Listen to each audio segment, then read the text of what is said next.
Всем привет, с вами Мистер Ганс, это канал Мистер Ганс Онлайн. Итак, сегодняшнее огромное видео будет посвящено неделе колоссов.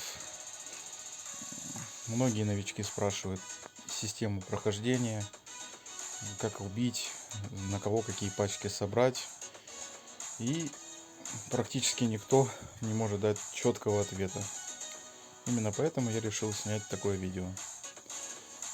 У нас, получается, с понедельника по пятницу происходит появление колосса.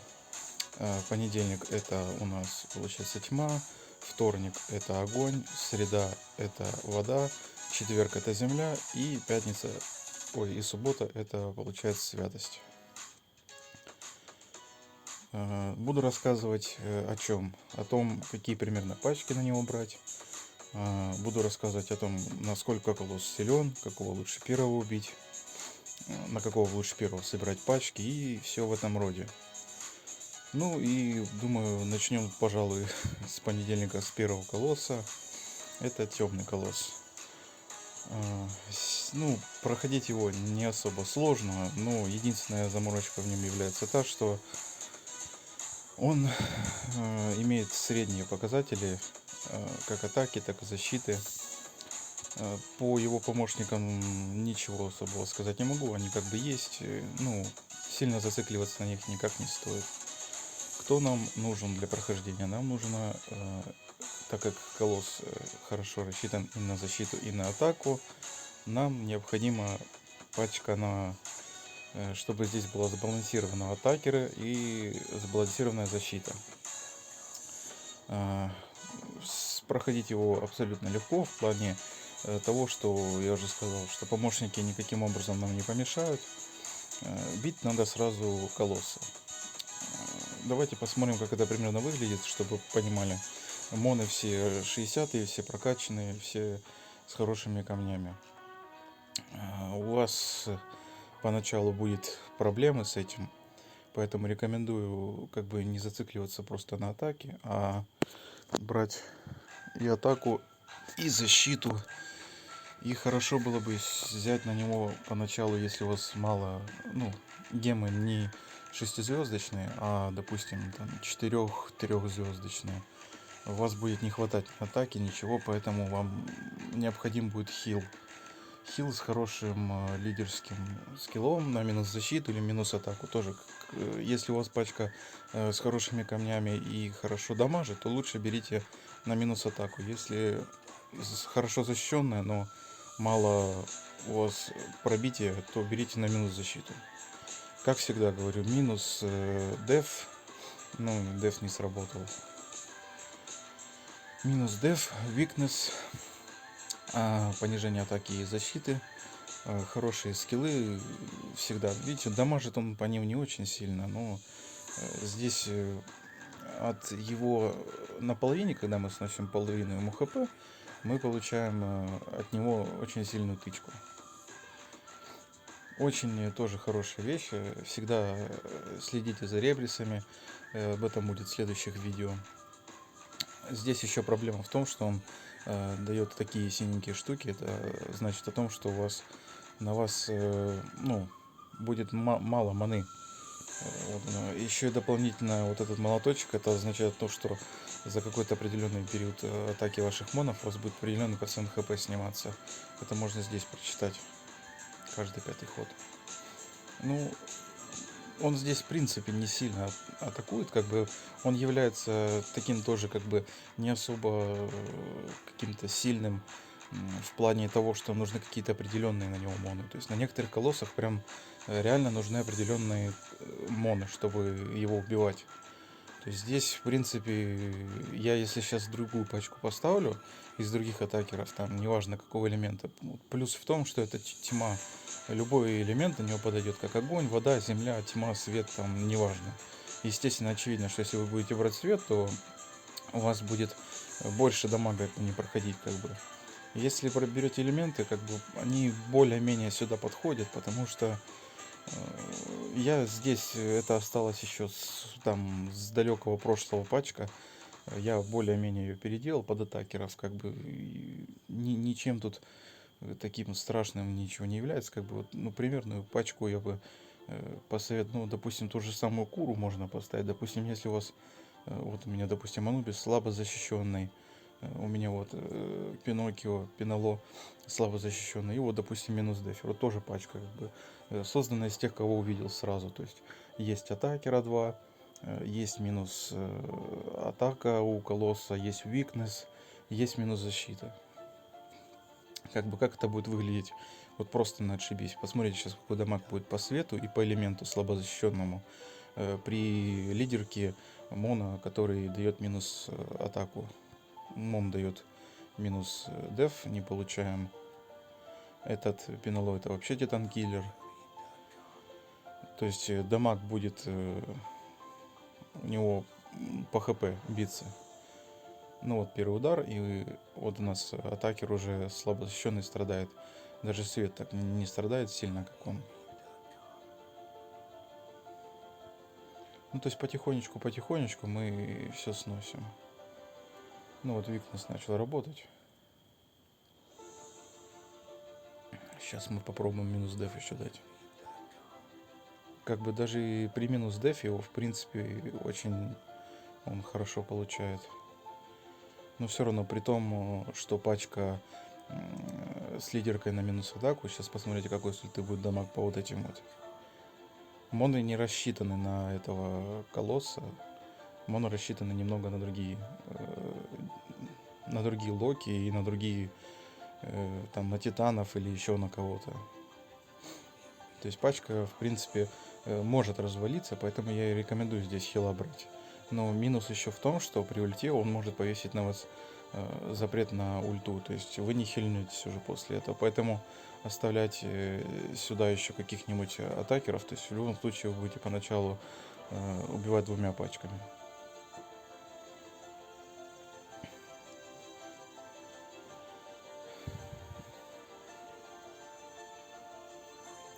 То есть как бы снесли половину, переключаетесь на другую пачку и продолжаете дамажить. Даже если у вас там мало хп осталось у предыдущей пачки, вы можете перейти на вторую пачку, и у вас будет с каждым ходом, сейчас посмотрите, будет на какой-то примерный процент отхиливаться вся пачка. На 12 тысяч отхиливается. То есть пока это и дамажим. Но все равно смотрите, что вначале нельзя будет поменять в течение 2 ходов. И после того, как вы поменяли пачку в течение 2 ходов, нельзя будет поменять ничего.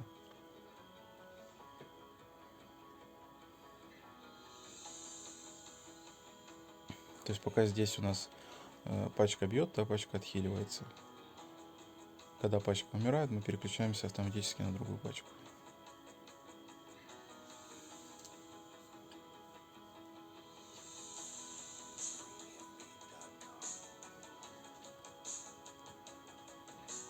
Каждый колосс проходится своему по своей тактике.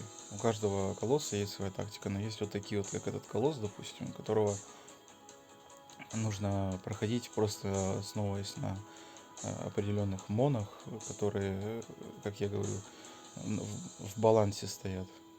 То есть не нужно рассчитывать там только на атаку одну или только на одну защиту. Конечно, можно сделать так, чтобы одна пачка просто снесла, а вторая добила. Можно и так, конечно. Ну вот, как бы проиграли из-за чего? Из-за того, что пачка немного не сбалансированная, потому что просто она натыкал и все. Как бы я же говорю, я уже, допустим, 42% к бусту хп, 2 моих сильных атакера и какой-нибудь, допустим, тоже код. Быстро сносим, быстро получаем плюшки. Пройдя 4 колосса в неделю, мы получим книжечку с 4-звездочным каким-то, ну, на 4-звездочного мона. Тоже неплохой буст. И плюс с колоссов еще вылетают рандомным образом какие-то частицы на Зигфрида. На Зигфрида тьмы. Там с помощью еще Поляриса, это отдельный мон, которого можно получить на как рарного моно на Star Sanctuary, можно будет потом зафьюзить их и получить светлого Зигфрида. Это уже хороший титан-киллер пятизвездочный. И все будет уже покруче. Там надо 100 частиц, это буквально, сейчас покажу. Сейчас не выпали, жалко, конечно. Это где-то примерно, ну, около, у всех по-разному. То есть, как бы вот мы 20 колоссов убиваем, получаем одну частицу одну. И дополнительно нам еще могут выпадать в конце боя от одной там до 3 частиц где-то примерно. И примерно за месяц-два можно получить Зигфрида. Это в лучшем самом раскладе. При обычном раскладе, но месяца 3-4 где-то так. Ну, примерно так начинаем мы нашу неделю колоссов. И к следующему. И следующий колосс у нас колосс огня. Особенность этого колосса является то, что он очень больно бьет. Видите, у него скиллы на 100% крит дамаг. Поэтому рекомендую брать на него водные пачки. Вторая у меня стоит сборная, потому что, во-первых, я взял танка Сифонера, взял саппорта и взял так чисто для добива. Ну, я второй пачкой уже не пользуюсь, так как мне первая хватает. Сирену первую отличный хил. Берите его, он на локациях вам его сразу дадут в начале игры. Не удаляйте его, прокачивайте. И очень хороший лидер защиту дает. Особенность помощников. Для чего нам сифонеры нужны? У меня здесь 2 сифонера в каждой пачке по одному. Нельзя дать помощнику повесить на колосса щит. Если он даст на него щит, вы его еле-еле, я своими даже его пробиваю, если будет щит. Можно, конечно, с помощью вот такого, как у второго помощника, скилла Shield Breaker, можно сносить этот шайлд, но в основном такой скилл у монов, которые являются помощниками, поэтому лучше взять сифон и никакие бафбрейкеры не зацикливаться на этом. Что еще? Брать моно хиллера с таким щитом тоже не рекомендуется, так как, я уже сказал, у второго помощника есть Shield Breaker, щиты будут слетать с нужных вам монов, это все рандом. Поэтому лучше брать, вот, допустим, ту же самую сирену на пассивный отхил. То есть, как вы хильнетесь один раз, сразу восстановите нормально хп, и еще каждый ход у вас будет восстанавливаться хп. Так, ну, вроде по скиллам сейчас еще посмотрим, что у него есть. Если что-то кому-то непонятно по колоссам, какие-то вопросы или по пачкам, по монам, каких лучше взять, каких лучше переставить, какие камни, пишите, не стесняйтесь, всем расскажу, всем покажу. Сейчас загрузится. Вот, мы заходим. Естественно, нам необходим минус деф, чтобы сносить. Смотрите, бейте сифонером в самом конце. Потому что если вы ударите сифонером в начале, то у вас не будет сбития маны такое. То есть оно у него в любом случае восстанавливается. Вот видите, небольшое количество восстанавливается. Видите, бьет он по воде даже весьма-весьма очень сильно. Благодаря тому, что у меня очень сильные как бы атакеры, видите, водные, у меня вообще в принципе зацикливаемость на воде. Я такого мнения, что вода в игре, ну не считая тьму и свет, самая сильная. Как по защите, так и по всему остальному. Итак, мон, то есть сапы на него брать нет смысла. Читайте вот эти скиллы, когда заходите, там попробовать или еще что-то. То есть сапами этого колосса не убить. Как работает хил наш? Он вешает нас, то есть отхиливает очень хорошо, еще и плюс вешает на нас на 3 хода такую полезную вещь. То есть отхил идет каждый ход на определенное количество хп. То есть добиваем, и все, нам даже вторая пачка не понадобится. В принципе, вот таким составом как бы можно сифонера. Единственное, что вы, конечно же, сразу пятизвездочного Шиву не получите. А Локи, Анубиса можно на Локи поймать. Сирену можно на Локи поймать. Шиву, ну, это если вам повезет. А так тоже есть моны, которые можно поймать на локации, тоже также с сифоном.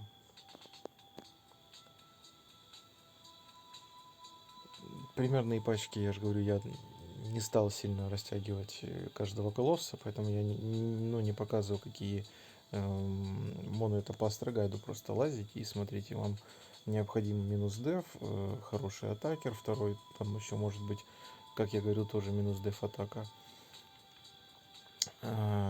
Вот сирену берете и минус сифонера, пускай он даже огненный будет. Делаете сифонеров танка, берете атакеров, берете сирену. Это ваша будет первая пачка. Также, может быть, до половины сносите, а потом на вторую пачку переключаетесь. Ну, если у вас первая пачка легла, и добиваете его. Также сифонеры хорошо помогут, если у вас, допустим, мало хп осталось, вы можете и видите, что у помощника мало хп, мало маны, то есть, и можете добить сифонером до того, чтобы он не ультанул своим скиллом, чтобы не убил всю пачку. И тогда уже, ну, то есть бафбрейкер, который я говорил, шайлдбрейкер, то есть он так сильно профита не будет давать, то есть он не будет дамажить, он не будет, ну, просто будет разбивать щит, если мы не будем как бы зацикливаться на этом. То есть бить в принципе, как бы его помощников смысла нет, потому что вы видите, сколько дамага наносит сам колосс, поэтому просто, ну, у вас, конечно, не такой разовый дамаг будет, но под минус как бы дефом и еще weakness тот же самый, не забываем, есть на водных, на огненных монах, та же самая Акура, тоже неплохой хил, но проблема в том, что у нее Шайлд как раз тот, который будет вот этот вот помощник сбивать. Поэтому ориентировочно, конечно, не скажу сразу, что вы, посмотрев видео, пойдете его сразу завалите. Нужна определенная подготовка в плане монов. Почему я говорил, допустим, из всех колоссов, первого я убил зеленого, потому что на нем не нужна какая-то определенная подготовка в плане там каких-то монов или чего-то такого. Там можно взять, в принципе, определенных монов с локаций, и все сразу получится. Ну вот, если что, я говорю, какие-то вопросы возникают, в принципе, можете основываться на моей пачке, можете свои как-то по моим подобиям собирать. Главное, не забывать главных вещей, не бить помощников, взять сифон или брейкер, если вас так прям хочется. И атакеры минус деф, weakness, и не забывать про хилов. Хилы даже здесь у меня стоят на всякий случай, потому что крит может быть всегда роковым. Ну, мы переходим к следующему. И следующий колосс, это у нас колосс воды. Колосс воды является самым сложным и самым требовательным по подготовке, по монам и по раскладкам. То есть, в чем особенность этого колосса? Этот колосс является танком и поэтому является самым максимально защищенным из всех. То есть убить этого колосса даже сильнейшими атакерами, какими, допустим, есть у меня, это, допустим, тот же самый Анубис, э, Локи, самые мои сильные водные моны, даже не считая зеленых каких-то тоже Анубис, они просто не смогут его пробить, так как мон основывается на деф-защиту, то есть его сложно пробивать. Его помощники тоже являются проблемой, так как вообще в общем вот эта вот сборка в этом колоссе является одной очень большой проблемой. В чем она заключается? Она заключается в том, что колосс, что его помощники накидывают сапы. То есть здесь нужно делать уклон, во-первых, на резист пачки, потому что там буквально за 2-3 хода пачка какая бы сильная по хп, по защите или еще почему не была, она просто развалится. Хоть возьмите хилов почти всех, все равно не получится. Как убивать этот колосс? Он убивается сапами. С сапами он убивался еще до глобального обновления. Сейчас его можно убивать еще такими монами, как вот, допустим, тот же самый Драка, которого раз в 3-4, где-то, может быть, 5 месяцев добавляют. Вы сливаете 3-5 звездочных, получаете какой-то элемент дракона. Сейчас переделали скиллы, и вот этот вот скилл, который... Чем является вообще этот скилл? Он бьет через... То есть игнорируя базовую защиту врагов. Огонь 100%, святость 90%. У других драконов другие скиллы, поэтому нам они не интересны. То есть это есть не только у дракона, есть еще подобные скиллы, допустим, у артемистки, которая мне недавно выпала. Вот. У нее тоже есть такой на 90%. Тоже ее, в принципе, можно брать.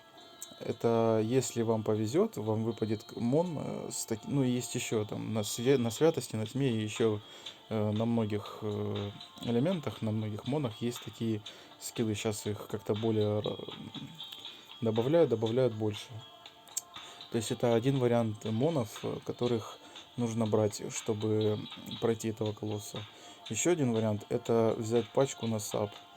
Вот у меня полностью вторая пачка, это полностью на сап. То есть если у меня первая пачка каким-то образом свалится, но она у меня уже доделана, я опять же одной пачкой все прохожу. Но вам необходимо будет опять же 2 пачки.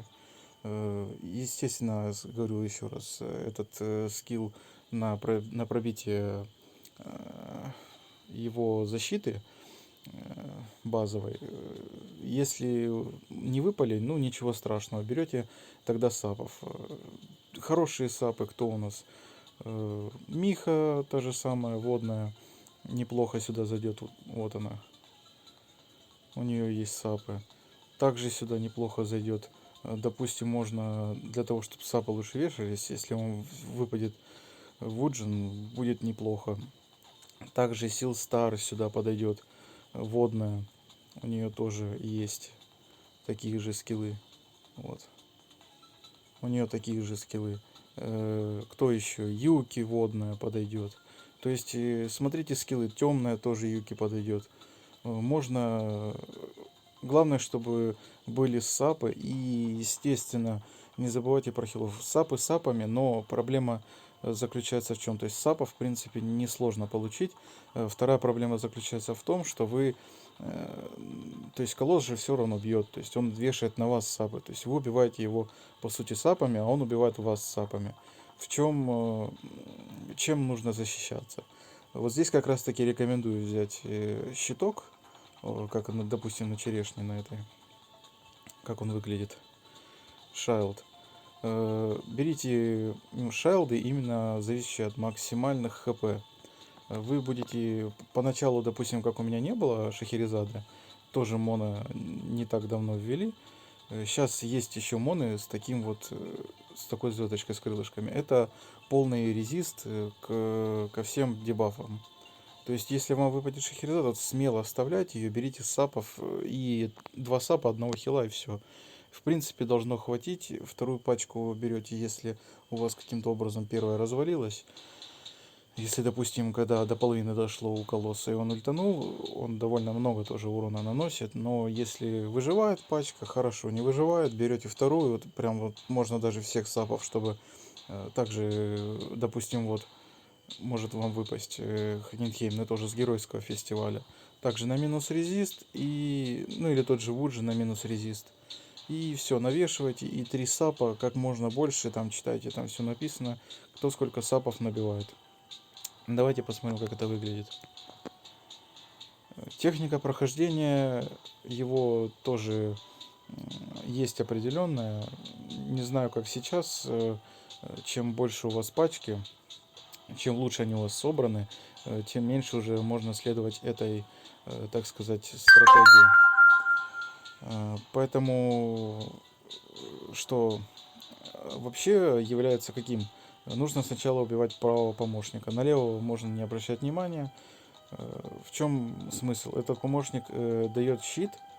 И если, допустим, Ну, то есть он еще плюс хилит и щит дает, то есть еще больше будет защиты у самого колосса. То есть, ну, я также начинаю примерно с него, то есть бить этого колосса дольше, чем остальных, ну, чем хорошо Шахерезада, 40%. Вот смотрите, как сапы накидываются, видите? Вот и следующий ход, и Шахерезада бы уже умерла. Но так как у меня есть иммунитет полный э, ко всем дебафам, плюс еще пассивный отхил и плюс еще щит, поэтому мне не особо страшен урон и все остальное. То есть я полностью закупориваю себя и смотрите, как работает. Вот, это очень большой урон. Я сейчас второй раз, когда пройдем его, я покажу, насколько разнится урон, то есть с помощью этих скиллов, которые у нас даются с пробитием базовой защиты. То есть так нам, естественно, все легко проходить и просто, и хорошо.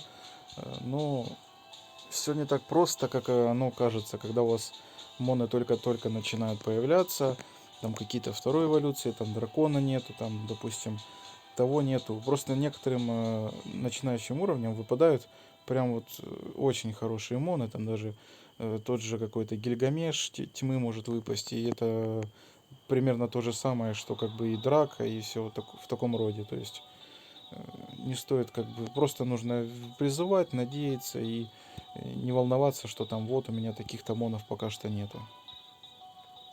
Я специально сейчас не даю щит, я сейчас снесу ему до половины и потом уже дам щит, чтобы сильно меня не пробили, потому что я знаю, какой у него разовый урон, и это не хотелось бы на себя получать, как бы я даю сразу себе щит и сразу себе полный иммунитет. Посмотрите сейчас примерно, как он сидит. Плюс у меня еще драка, это огонь, а это вода, это антиэлемент.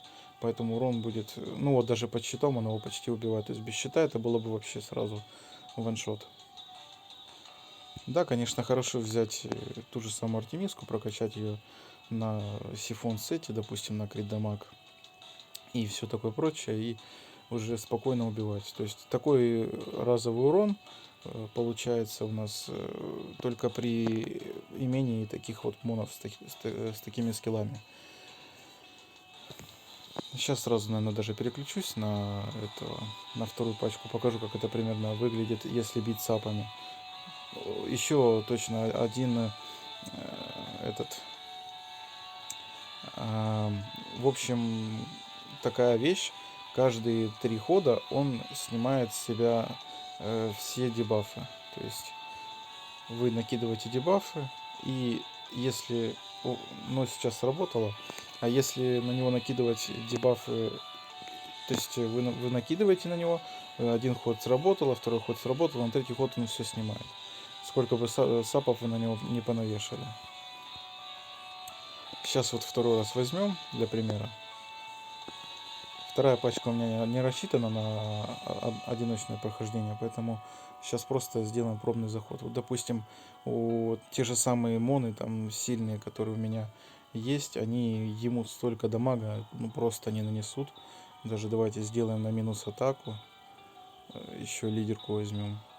И, допустим, возьмем еще и пассивного отхиллера Персифона.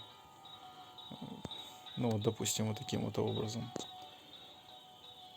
Даже такой пачкой я его не смогу пройти, потому что у меня не хватит просто банально. У меня у монов примерно по у кого-то от 50% к резисту, то есть 50 на 50 должно это все работать, но оно не будет так работать. Вот смотрите, допустим, сейчас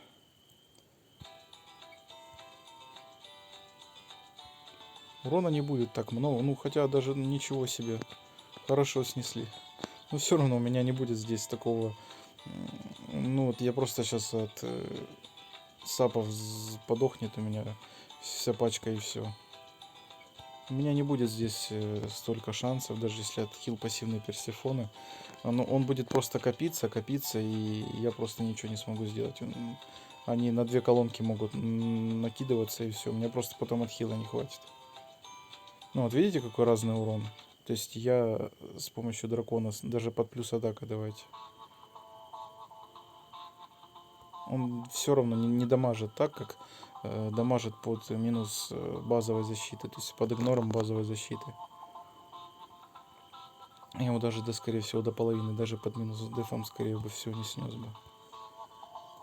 Урон идет, в принципе, это из-за того, что моны очень сильно прокачаны, но они все равно получают очень громадный урон. И вот уже пачка, считай, развалилась, а тут даже половину я ему еще не снял. Можно, конечно, хильнуться. Сапы все равно копятся, и мы ему все равно навряд ли снесем. Да, хорошие моны. Я же еще раз говорю, что вода прям серьезно наносит дамаг. Ну вот Сапов уже хил умер. Практически умер. Умерли дамагеры. Все равно хорошо дамажит. Я даже не надеялся, что на этом колоссе так можно бить. Ну, все, это уже роковая, как бы. Тут уже следующий ход, как бы Анубис умирает, Персефона не наносит дамага, так что мы пока что переключимся на эту пачку. Посмотрим, как это работает. То есть, как бы вот именно такой пачкой, вот, допустим, как вы соберете, здесь примерно, допустим, представьте, что здесь, допустим, Юки, Силстар или Миха. И лучше Миха сюда ставить, она дает еще дополнительный резист с лидерской способностью. Это у меня тоже советую сделать светлого Коттона, как бы и щит дает, и еще и сапает. Хороший мон. Тоже два неплохих ребрисовых монов. Д'Артаньян и... Не помню, как ее называют. Ну, вот таким вот способом, то есть, видите, ему... Вот, я на него накинул, но с него все равно слетели все дебафы. Это происходит каждый третий ход. То есть, как бы, сейчас уже все. Сейчас мы его уже добиваем. У него очень много урона наносят ему сапы, поскольку он танк, то есть у него много хп, и он очень хорошо защищен. Ну, даже такими монами получилось снести. Но это благо уже очень сильные моны, прям уже все, там уже дальше прокачивать некуда. В следующих видео тоже буду рассказывать о полной эволюции мона. То есть, какой итог? Берите сапов, берите минус резистеров, берите хилов с щитами, можно даже с пассивным отхилом. И если у вас есть моны, которые как дракон или артемист травы, то можете ими спокойно сносить его и ни о чем не волноваться. Там уже дальше по камням поймете, где лучше поставить защиту, где лучше поставить атаку. Также Шахерезаду воды или еще есть Шахерезада тьмы, и там полно таких еще монов. Там бастарды света вроде тоже имеют такие скиллы, которые помогут вам не развалиться от сапов. Ну и переходим к следующему. И следующий колосс у нас колосс земли, травы, как его еще называют. Плюс этого колосса в том, что он немного дамажит с руки. Плюс как бы огненные моны легко в принципе получать их очень легко. Главной особенностью этого колосса является то, что нам нужны сифонеры. Это монстры, которые забирают ману. Почему? Для чего нам это нужно? Весь прикол в том, чтобы убить, то есть у нашего колосса есть два помощника, и первоначально нам нужно не давать ультануть вот этому помощнику, потому что он увеличивает атаку на 3 хода нашего колосса. И если он это сделает, то какая бы сильно защищенная пачка у вас ни была, она просто развалится. Поэтому для этого мы и берем сифонеров, чтобы этот монстр не ультанул. Брать на него саперов смысла нет, потому что у него полный резист к сапу. Сап — это зелененькие иконки. Сейчас покажу, где они есть. Вот, допустим, у нас. Вот, это инфекция. Она сносит процент хп, как я уже объяснял в видео про арену.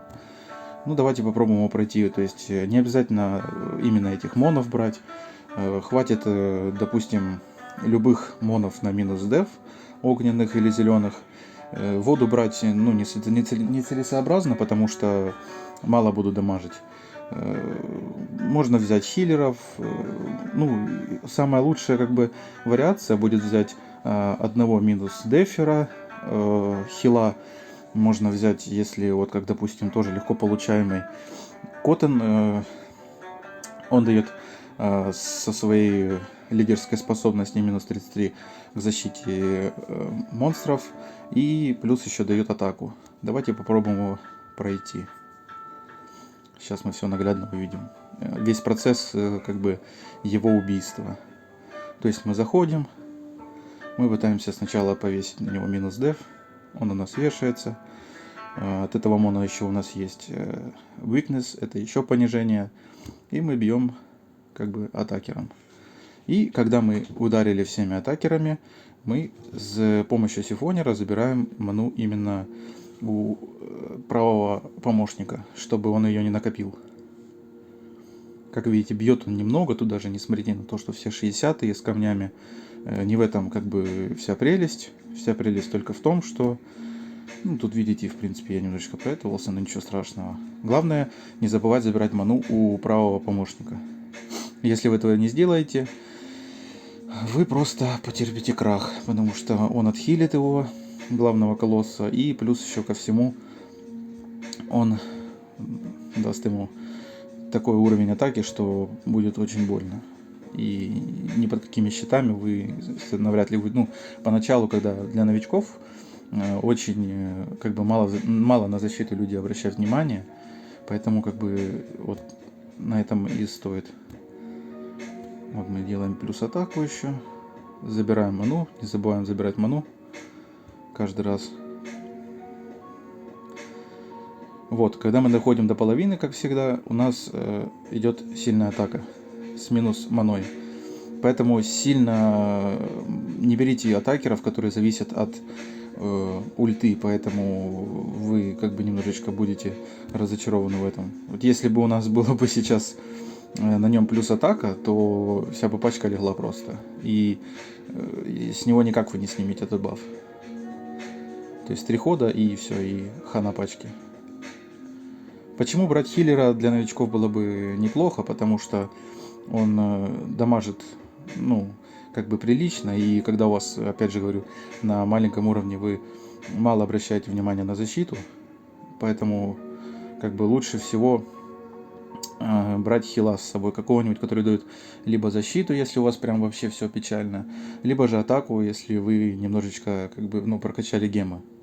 Потому что здесь еще как бы вешается с помощью вот этого на 3 хода минус защиту, поэтому как бы пачка может свалиться очень быстро.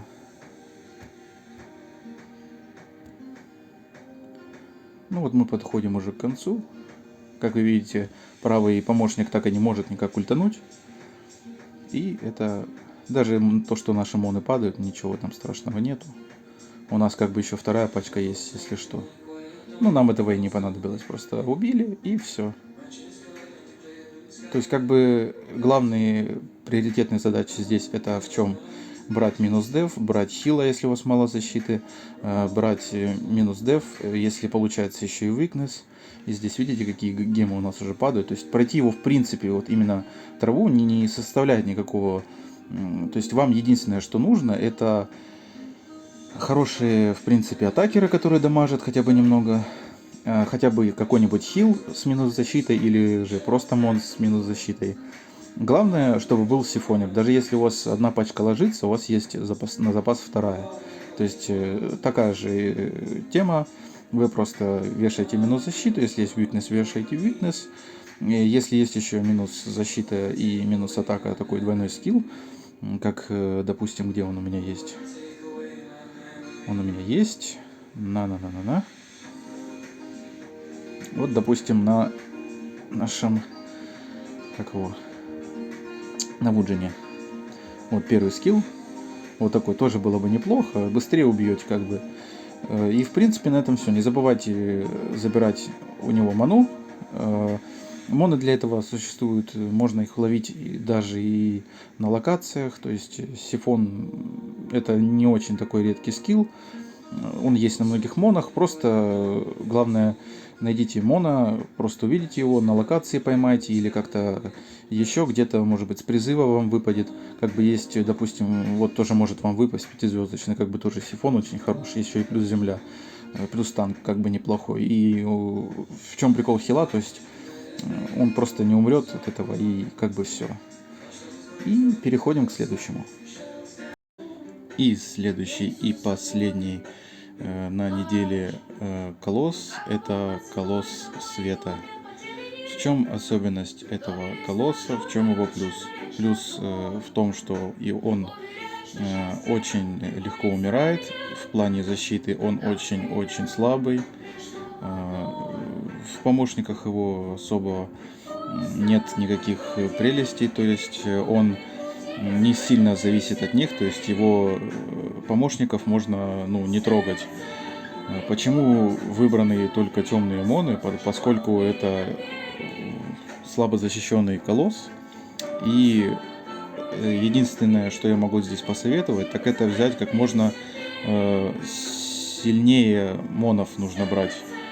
Неважно, какие они будут, темные, светлые или элементные, там огонь, земля или вода. В этом нет никаких там предпочтений. Главное не забывать про также минус деф, про weakness или минус деф, или буст атаки, или крит дамага в лидерах.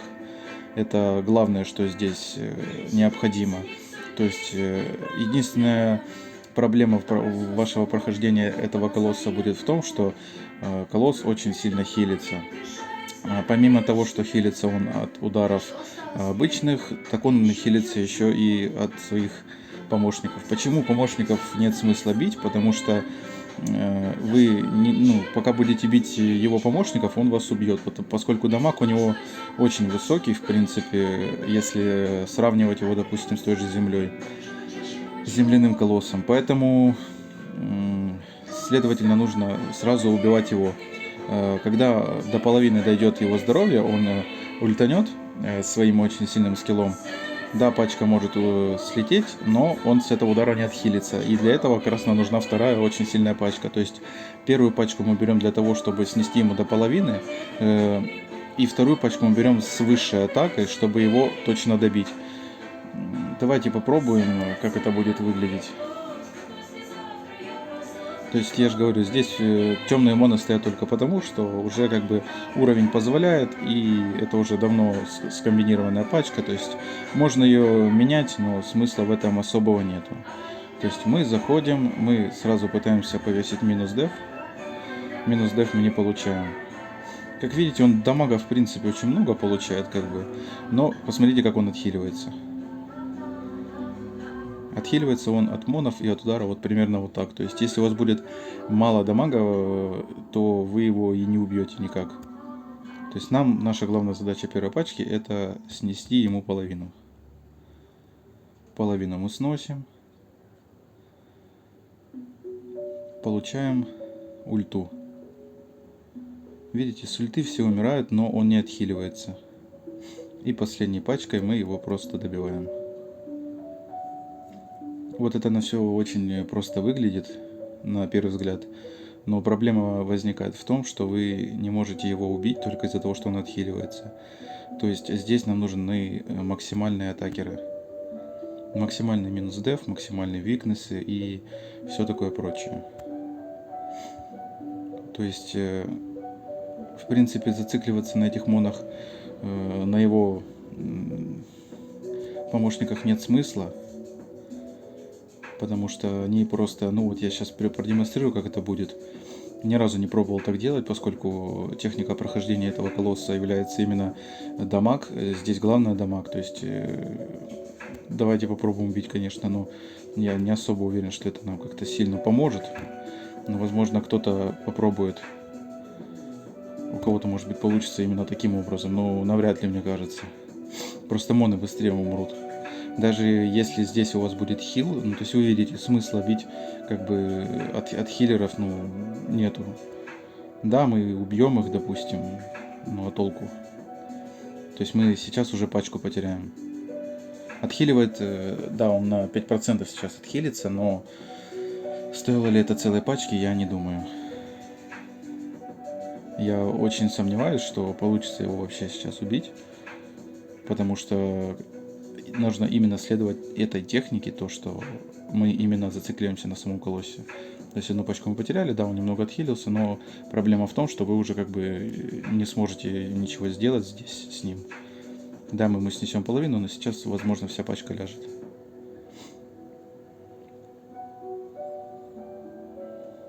То есть главным критерием как бы является, как видите, именно то, чтобы не зацикливаться на его подопечных. Да, они хорошо его отхиливают, но именно нужно, что нужно либо атака, либо крит дамаг в лидерке, либо понижение защиты.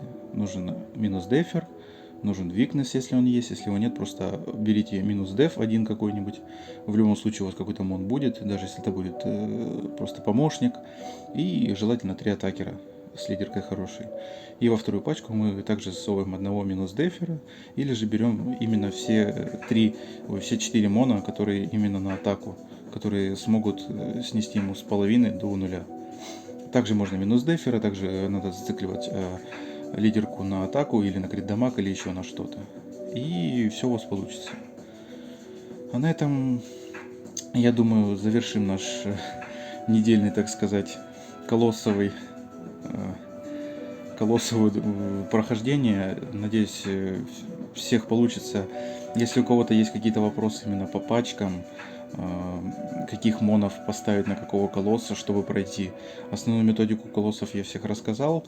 Единственное, что по монам могут просто возникать у людей вопросы, а можно ли я заменю того мона тем, или каких лучше поставить, или каких лучше докачать, чтобы пройти данного колосса. То есть колоссы нам дают очень хорошие камни, фрукты там и много разных бустов. То есть как бы плюс к этому еще как бы можно за прохождение всех титанов получить книжечку 4-звездочную. Это неплохо. Плюс мы копим Зигфрида.